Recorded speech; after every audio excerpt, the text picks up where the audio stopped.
Je signe en bas.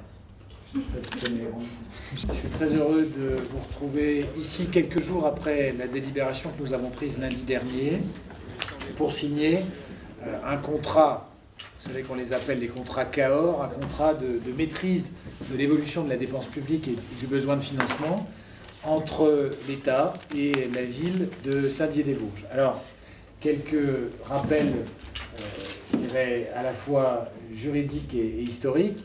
Cette disposition, cette possibilité de contractualiser a été ouverte par la loi de programmation qui a été promulguée en début d'année 2018, avec dans l'idée que les collectivités territoriales contribuent sur l'ensemble des années considérées à hauteur de 13 milliards au rétablissement des comptes publics, avec également une obligation faite de respecter cette évolution de 1,2% des dépenses de gestion courante et de l'amélioration du besoin de financement pour toutes les collectivités dont le budget de fonctionnement était supérieur à 60 millions d'euros. Et puis, dans l'article 1 de cette loi de programmation, en tout cas dans cette partie-là, il était prévu la possibilité que des collectivités volontaires puissent le faire. Et il nous est apparu d'emblée, à la ville de Saint-Dié-des-Vosges, que c'était pour nous l'occasion d'apposer une forme de validation officielle d'une trajectoire de redressement des comptes publics que nous avons engagée depuis 2014, qui était absolument nécessaire et impérieuse au vu de ce qu'était la situation de la ville en 2014, et un redressement auquel ont contribué l'ensemble des services présents. Je pense notamment au directeur des finances Yannick Poirot, au contrôleur de gestion Philippe Ruyère, au directeur général des services Bruno Didier. À ce jour, tel que ça m'a été indiqué par la conseillère collectivité territoriale du Premier ministre, avec qui j'attendais il y a quelques jours le conseiller transport, seules 24 collectivités en France ont, semble-t-il, fait cette démarche volontaire de signer ce contrat de maîtrise de la dépense publique avec l'État. Pour ce qui est des collectivités qui, dans notre territoire, étaient directement concernées, la région Grand Est a délibéré vendredi dernier pour signer ce contrat. Alors, je terminerai en disant que pour nous, c'est une façon d'envoyer un signal, bien sûr, à la population, en disant que les efforts qui ont été conduits dans les années précédentes vont se poursuivre et doivent impérativement se poursuivre dans l'intérêt de la ville et dans l'intérêt aussi de la nation, puisque il est important que la dépense publique puisse peser un peu moins lourd dans le PIB au sens large. Il y a d'ailleurs une trajectoire qui est définie par la loi de programmation de baisse de la part de la dépense publique dans le revenu intérieur brut. Et puis, c'est l'occasion aussi d'envoyer un signal, quel que soit ce qui puisse se passer, vous me pardonnerez cette notation un peu politique, monsieur le préfet, en 2020.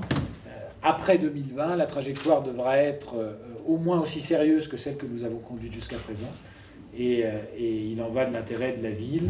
Et c'est pour nous une garantie que l'État puisse exercer son œil vigilant sur ce point, même si dans l'élaboration de ce contrat, on a pu avoir quelques petites nuances, notamment sur l'évaluation du niveau de dépenses de gestion courante. Aujourd'hui, la ville s'engage à limiter la progression de ses dépenses de fonctionnement de 1,35% par an. Premier point. Et deuxième engagement, c'est sur le besoin de financement, c'est de maintenir le niveau d'emprunt auquel elle emprunte aujourd'hui, 2 millions par an seulement, mais pour améliorer le besoin de financement, d'emprunter sur une durée moins longue de remboursement, une durée de 15 ans au lieu de 20 ans.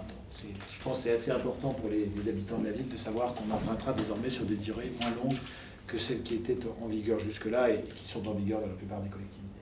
L'idée était bien de dire aux collectivités les plus importantes, alors effectivement vous l'avez évoqué, 322 ciblés précisément par la loi, donc tous les départements, tous les conseils départementaux, principales agglos, les régions, bref 322 ciblés par la loi, et puis cette possibilité ouverte à titre facultatif pour des collectivités qui ne dépassaient pas 60 millions de dépenses réelles de fonctionnement, de pouvoir malgré tout contractualiser.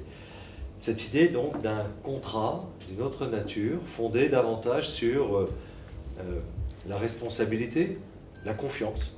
La confiance, hein. Vous avez évoqué le terme de sincérité. Oui, on est autour de ces enjeux de confiance, de sincérité, au fond, d'apaiser d'une certaine façon la relation entre l'État et les collectivités sur le plan financier, sortir un petit peu du dialogue, j'ai envie de dire, quand on peut parler de dialogue assez traditionnel, d'un côté de collectivités qui disent l'État nous rogne les ailes, et de l'autre de l'État qui dit mais oui, mais il faut que tout le monde participe à l'effort de réduction de la dépense publique.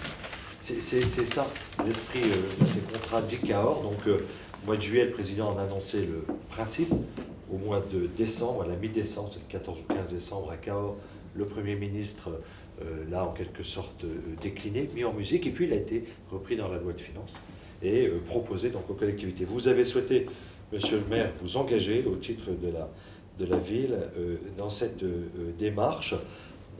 L'objectif, donc au plan national, vous l'avez rappelé, au plan macroéconomique, au plan national, c'est que les collectivités contribuent à la réduction des déficits publics de notre pays, avec une réduction du déficit public globalement de plus de 2 points à 5 ans.